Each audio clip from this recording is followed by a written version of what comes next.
Hello YouTube! Welcome to another edition to my Get Real series. This is where I will not engage in self-censoring. Today's episode will not be scripted. I do not take responsibility for your reaction to my commentary. You are welcome to share your respectful dissent in the comment section or with the video response. Let's chat. As I travel to my destination, let's hit the random function and allow the music to play. There we go. I have had an adequate amount of time to observe and think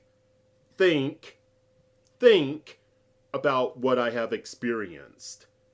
Right or wrong, these are my thoughts regarding the fabric of my perceptions, regarding the American destruction of various fulcrums. Michael Brown's killing, and do not get me started regarding Eric Gardner, is not a social anomaly or even a statistical extreme deviation from the mean. It is the direct product of deadly tensions born from decades of, and this is the short list, of housing discrimination, white flight, intergenerational poverty, and racial profiling.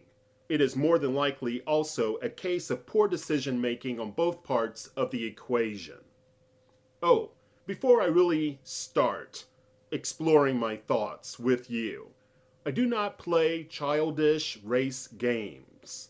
Unlike what the Nation of Islam proclaims, whites are not devils, at least not all whites. That said, we should not be afraid to examine historical accounts in context, nor should we turn our backs on the white oligarchs that use the hammers known as law and policy to perpetuate the drama. Minion mentality exists in all ethnic and racial groups I have examined. I do not have the desire to construct lies where all whites are scripted as racist and non-whites as perpetual victims. Fact is, the preoccupation with power and the desire to control resources via the avenues of gender, race, and class routes are at the root of a substantial domestic nightmare. A nightmare we are only beginning to truly experience. It is not about advancing some anti-white agenda for me. Certain whites, especially the closet derelicts on the left and the well-known scum of the extreme right, are the foot soldiers of puppeteers that pull President Obama's administrative strings. There is enough blameworthiness to go around. Now let me just say, without justification, that this gentle giant claim has always settled within me as bullshit. Also, this adolescent. I say adolescent because when the media addresses young people of this age who are white, most of the time they are portrayed as an adolescent, sometimes as merely an immature, childish person, normally coupled with an announcement of suffering from a mental illness, don't you know? Not a grown man. Funny how emphasis is placed on the person in question being an adult. Yeah, an assessment merely made due to his body development. One of the many double standards floating about. Now, the good kid, which in this case is really the good Negro pretense, cloaked in more innocent clothing. This narrative may provoke some sympathy, but what it really achieves is support for a more grand lie. This lie is that, as a rule, black people, black men in particular, have a norm of violence or criminal behavior. The good kid narrative.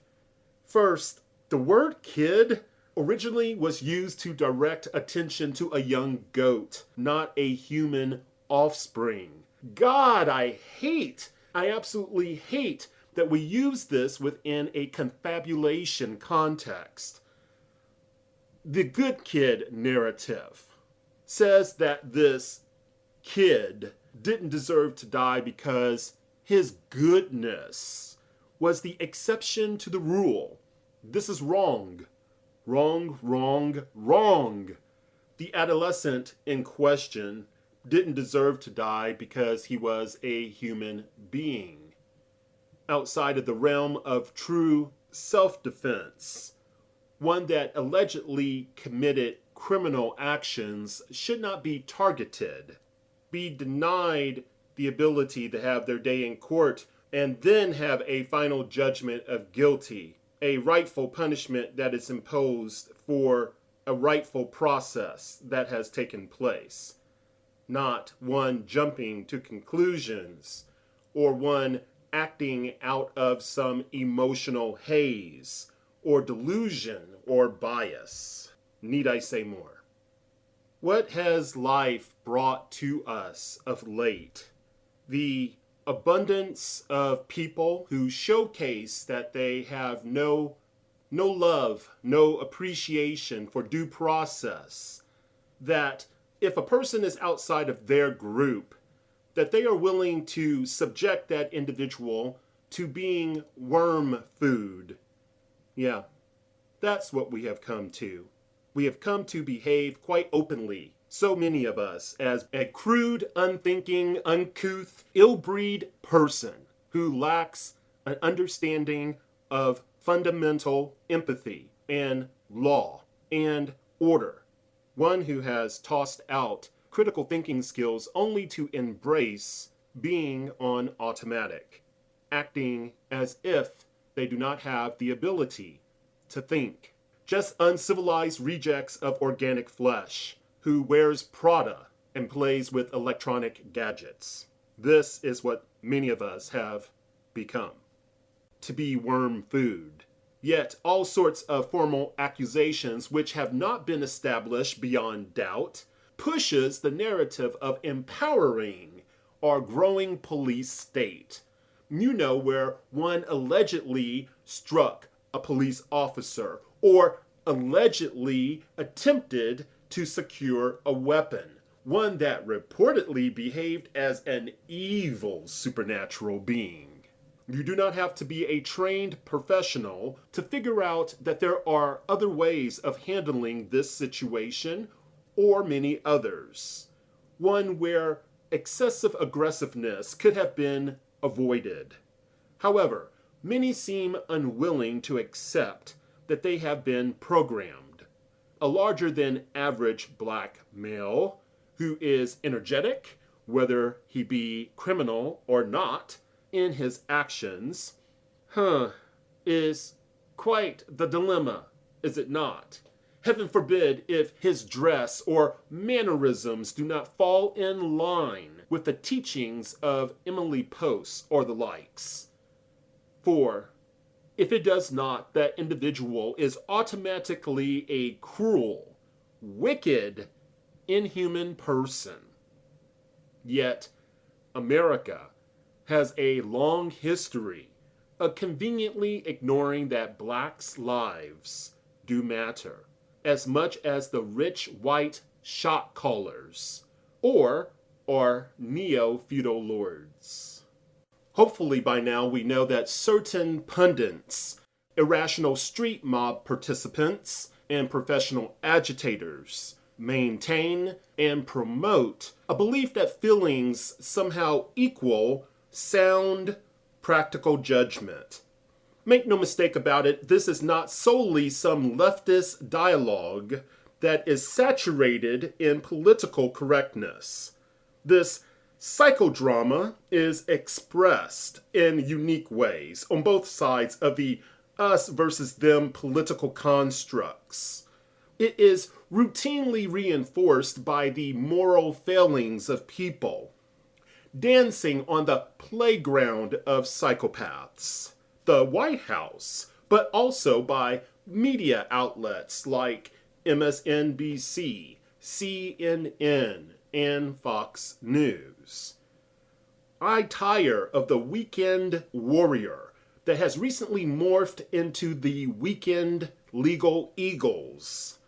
Most Americans I have encountered do not comprehend the basics regarding governance, paternalism, the workings of a cabal, geopolitics, or branches of government. So, it is not any surprise to me that so many fail to grasp the basic point of a grand jury. Admittedly, it can be confusing.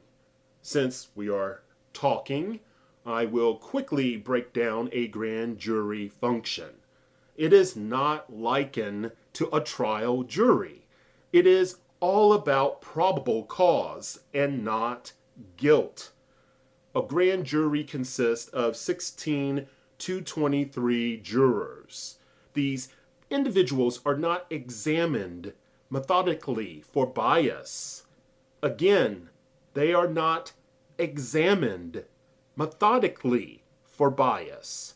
Nor is there a tedious, protracted look at these folk.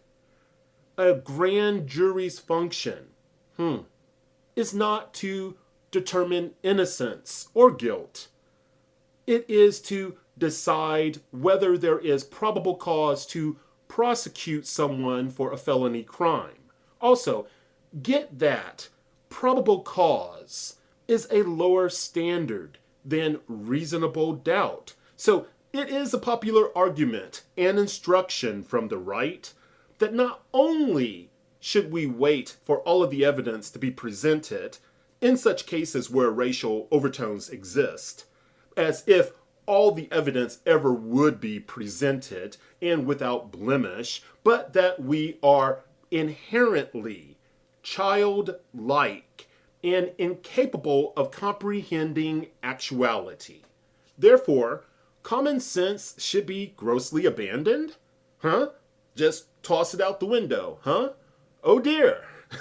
Oh dear. Also, they like to pontificate that the Michael Brown family would have had an even tougher time if this case went to trial because of the legal playing field. Maybe so.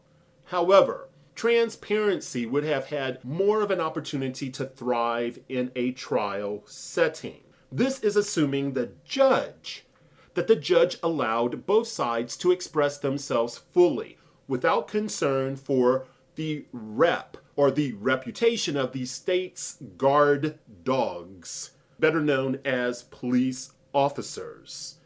Therefore, it has been proclaimed this grand jury administered justice, where no true justice has been administered. It is not because Officer Darren Wilson is white that no justice was administered. So I don't want to hear it. Just keep that bullshit to yourself. Indeed, it is a task to honestly establish guilt beyond reasonable doubt. Let's face it, both extremes shamelessly cherry-picked and customized their ability to agitate emotional triggers by manifesting certain narratives. This generates hatred, the norm, it seems, these days. One side pandering to insensitivity and the other being overly emotive. Extremes abound. This said, it begs to ask, am I frustrated regarding the verdict? Speaking of the Michael Brown case, heck, even the Eric Gardner case. No. Nope, I am not. Our system has lived up to its expectations. The default setting in our American criminal justice system orbits a fundamental belief. This belief is that an on-duty officer who takes another citizen's life surely is justified. Supposedly, Strong evidence will overcome this failing. Yet, political agendas, class and racial belief systems are eradicated as a potential impurity regarding this process. Now, do not get me started regarding the stupidity of many liberals I have witnessed. Just don't. Don't. Let's look at the right, since they are so loud, okay? No matter how you slice or dice it, no matter how you pepper it with pretty words and nice charts, racial profiling is an inferior tool for law enforcement when you consider the sophisticated, complex world of a multicultural society. A proper comparison does not exist between the proportion of those stopped by the police with the proportion of the group in question, which is reportedly engaged in unlawful behavior for which they were supposedly stopped. Marinade on that. Many times I have voiced my mental agony regarding the concerns and rational justified outrages regarding injustices. Many times I have shared my thoughts regarding the consistent application of questionable rule of law and highly inappropriate policy. Policy practiced by the American government and various alphabet agencies against the people. The events of the past few months have clearly presented some of the worst within humanity. We cannot expect our government to be responsive to the collective will of the American people, and I would argue at this time, nor would I want them to be, considering the current state of many Americans that I have observed. After all, so-called politicians are merely servants of the people, correct? Many Americans have proven themselves to be nothing less than imbecilic, narcissistic, ignobly timid when it suits them, easily inflamed, and pompous sapheads. And I'm being nice today. Americans, no matter if they are racist, class indoctrinated, fake religious nuts, or great pretenders for social justice and environmental improvement, refuse to consistently act upon the interest and the well-being of the American people. Many merely appear interested with their own group. Under this hell, lovingly referred to as a melting pot, where no identity is honored and singularity is valued highly, all for the greater good, no matter if it is right or wrong, because everything is relative, don't you know? The majority of people, I would like to think, are just asleep or misinformed. I no longer have any tolerance for this pretense that I used to favor. More than any other time in recorded human history, we have an opportunity to be educated regarding the actuality of our perceptions. So many have been mesmerized by the fellatio, or the shagging from the red, white, and blue penis, or whoever is administering the long stroke in our political fucking. So enchanted that they have submitted to some of the grossest internal realities imaginable, all while pretending that the so-called greatest nation on earth is not a leech that gleefully rides the back of its citizens and is not highly destructive outside of its borders. It has always been a nation that will turn its back on the majority groupthink failings and will place a spotlight on those so-called minorities it fears. It has always been easy for me to tackle issues that orbit class, racial, policy, and economic injustices. Guess what? I did not have to surrender to the new Freddy Krueger known as cultural Marxism, participate in lynch mob orgies, or dispose of rationality. You see, I knew life was unfair. I knew this since an early age. I knew nothing was ever going to be equal. It was merely my hope that the majority of humans would, in my lifetime, evolve to the point they would not stand in the way of their fellow man's development. Silly me. That they would allow each other an opportunity to become someone greater than what they were yesterday, or even a few minutes ago. However, I knew long ago this would not be the case. This harsh reality did not slaughter my dream. Isn't it funny how people would enthusiastically participate in raising money for ALS? People would engage in dumping buckets and buckets and buckets and buckets of water for a noble cause upon the head of another. However, would not express heartfelt passion regarding the killing of fellow Americans by people who allegedly was employed to keep the peace. No matter how you break it down, no matter how you take it apart, no matter how you put it back together again, allegedly store robbery or not, the police officer, Darren Wilson, knew not of this occurrence.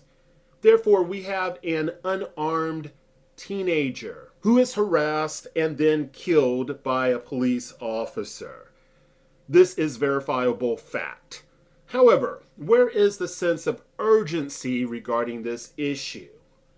Why couldn't he call and actually wait for backup to arrive?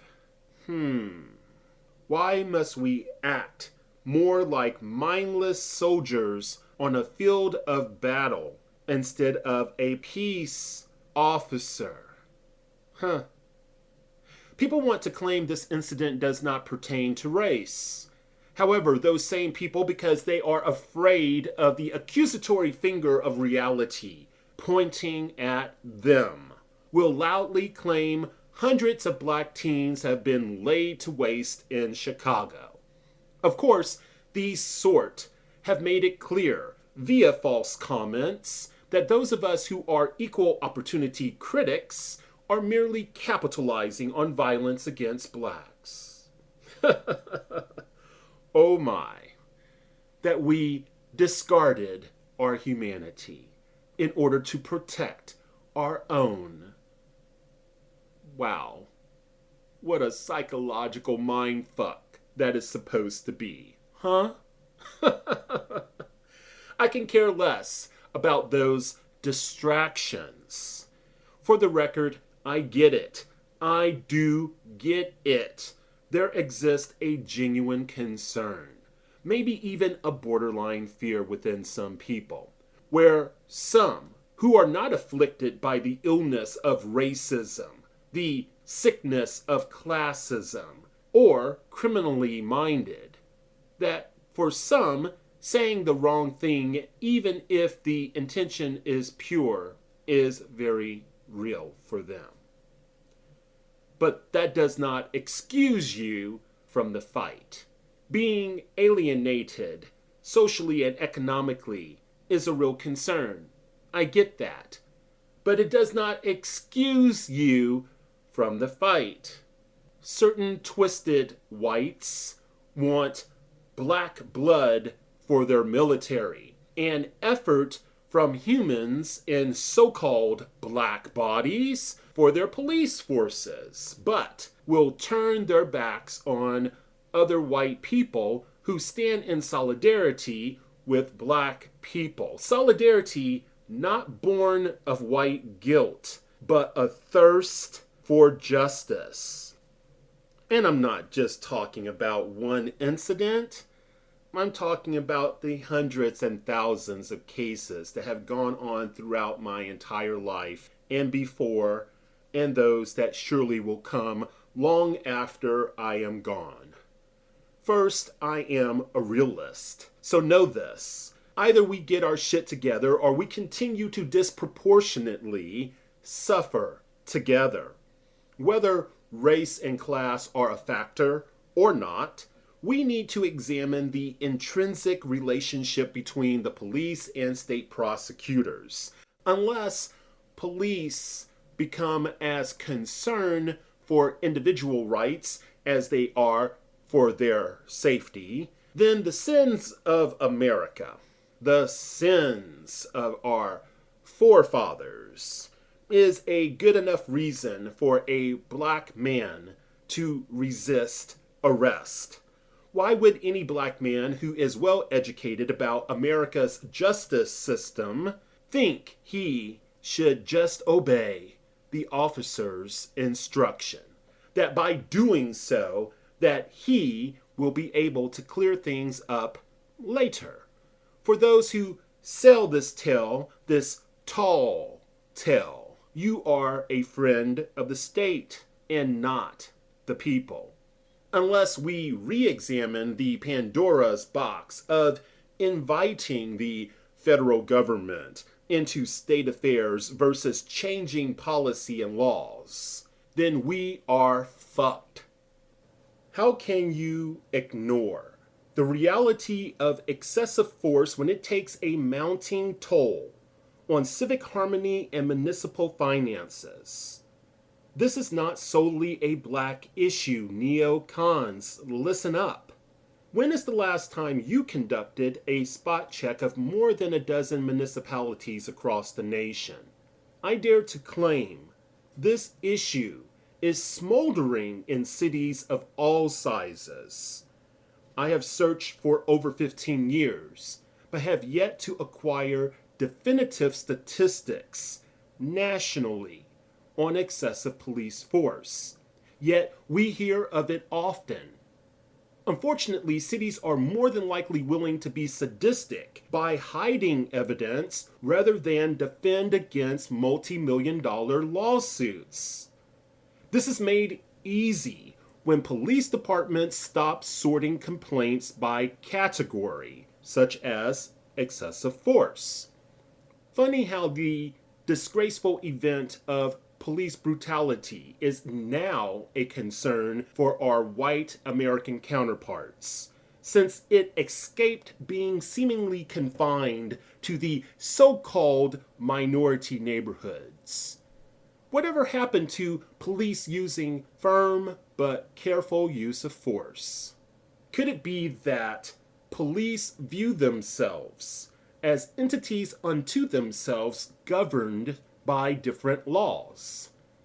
It sure appears that police policy allows too much freedom from reasonable restraints in conduct. Look, lectures have yet to change cultural patterns or control the mutual fear and hostility in certain neighborhoods. Certain neighborhoods being code for so-called minority neighborhoods. Neighborhoods where police officers are sometimes viewed as more of an occupying force than even-handed keepers of the peace. Have we forgotten that the Louisiana Department of Homeland Security contracted with Blackwater? That this group, famous for shoot first, ask no questions policy in Iraq, was employed to provide public law enforcement services in New Orleans following Hurricane Katrina. So, like a virus, did you ever think about the reproduction potential? Could we be seeing a network of Blackwater-type trained sheriffs and police units around the country? Along with other issues, could it be agencies that have used Blackwater for training, like Chicago Police Department, Baltimore Police, FBI SWAT Team, Atlanta Police, and Oregon State Police, to name a few, have large civil rights and police brutality records for a reason? Are you willing to dismiss the concerns of training and the potential political indoctrination of police officers by the proto-fascist and extreme right-wing Blackwater, just because whites are feeling the heavy hand of abuse more so than ever by police departments? Do not be led astray. Historically black and brown ghettos representative of the cities of New York, Chicago, and Los Angeles were the major focus. Direct public approval was not needed for an underlying public attitude to exist. Do you get that? You think this magically disappeared because of the civil rights movement? Please. This attitude still to this day condones isolated incidents of abuse. What used to be rubber hose, blackjack cell, or station house basement mistreatment and torture is now chokeholds done in public places, captured by cameras. Children quickly being shot without proper assessments being made. And the corrosion of the law feeds on itself. So what do? Some come on stronger due to social pressure. Speaking of police officers here, allowing themselves to be motivated by their fear and posturing. Unfortunately, innocent people are captured in this drama. Some may resist out of indignation, and it escalates from there. This country has a history of ghetto or race-specific individuals that was routinely mistreated while in police captivity. Certain members of my family still vividly recall the police-permitted lynchings and tortured deaths. If whites do not wake up, I am sure it may be coming to a town near you in the future. People want to focus on the Ferguson riots, but forget police departments around the country have a history of being extremely intolerant of demonstrations in spite of the fact that they are sanctioned by the First Amendment, and most being completely peaceful. Many areas need to be examined if we are to make a real positive change. The first factor is technology. They have access and are capable of using an incredible amount of technology against their newfound enemy, the American people. This needs our attention because police across America at all levels have been unified by equipment, federal money, benefits, and reward-producing initiatives provided by Washington, D.C. Second, the mindset created by Cheney-Bush. Remember that duo? Yes, thank those cretins and their puppet masters, some of the same puppet masters of this administration, for using the homegrown disaster of 9/11 to indoctrinate. Since then, it has not been unthinkable for police to see fellow Americans as potential terrorists, or at least an enemy combatant. Also, we must be mindful of government's never-ending progressive need for control of its subjects. More and more complicated and unintelligible regulatory control, aka policy mumbo-jumbo, is used for creating dictatorships. You see, dictatorships craves to make sure that every citizen does something wrong so that they can be arrested, so they can be potentially mistreated by our militarized nightmare. Wake up. The shoot first, ask question later cop needs to be run out of town. The guilty until proven innocent system should never be accepted by any American. Force should be thought of as a last resort, and officers should do all they can. And I know that it's easy to be a backseat driver, but it doesn't release an officer from reality. And an officer should do all they can, being the professionals they claim to be, to make such force proportionate to the threat encountered, with the desire to minimize damage and injury. But how can we do any of this if we are so content within our little games? Oh, the games that people play. Thank you for listening. Be well.